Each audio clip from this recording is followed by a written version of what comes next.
बच्चों आपने कल एक न्यूज पढ़ी होगी। न्यूज थी कि चीन ने बिटकॉइन की किसी भी माइनिंग पर, उसकी ट्रेडिंग पर रोक लगा दी है। वहां अब ना तो माइनिंग होगी, ना ही कोई ट्रेडिंग होगी।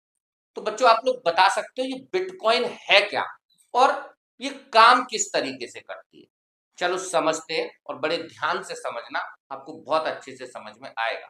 देखिए बिटकॉइन को अगर आपको समझना है तो मुझे लगता है सबसे पहले आपको समझना चाहिए कि इंडिया में हम यूपीआई से पेमेंट कैसे करते हैं। देखो जब हम को किसी को कोई पेमेंट करना होता है तो हम अपने यूपीआई के जरिए वो पेमेंट उस पर्सन के यूपीआई में ट्रांसफर करते हैं। और ये पेमेंट ट्रांसफर कैसे होता है, जब भी हम पेमेंट ट्रांसफर करते हैं तो इसकी रिक्वेस्ट पहले एनपीसीआई या आप ये समझ लीजिए बैंक के पास पहुंचती है और बैंक इस इंफॉर्मेशन को पहले जांचता है और जांचने के बाद फिर आपके अकाउंट से उतना अमाउंट डेबिट करता है, घटा देता है और जिस व्यक्ति के खाते में पैसे डालने होते हैं उसके खाते में ट्रांसफर करते हैं। देखिए जब आप यूपीआई से पेमेंट ट्रांसफर करते हो तो ये जो पेमेंट है इसको रेगुलेट करने का काम करता है बैंक, यानी एक तीसरी पार्टी।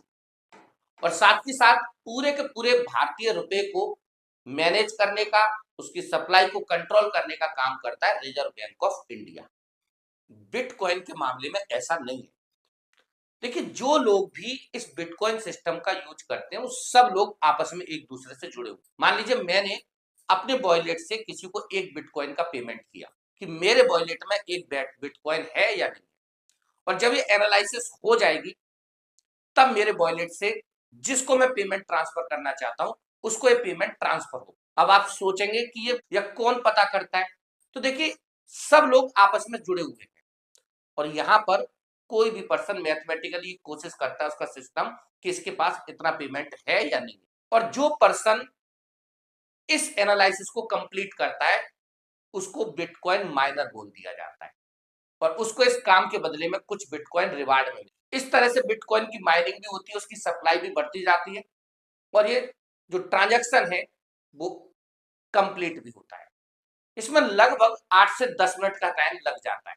देखिए अगर आज आप इंडिया में और आपको यूएसए में कुछ पैसा ट्रांसफर करना है तो हम लोग क्या करते हैं, बैंकिंग सिस्टम के जरिए ऐसा काम करते हैं। और बैंकिंग सिस्टम के जरिए जब हम ऐसा काम करते हैं तो हमें 2 दिन का या 3 दिन का टाइम लग जाता है और साथ ही साथ बैंक को अच्छा खासा पेमेंट भी करना पड़ता है। लेकिन बिटकॉइन में ये काम 10 मिनट में पूरा हो जाता है और इसी वजह से बिटकॉइन लगातार इंटरनेशनल मार्केट में पॉपुलर भी हो रहा है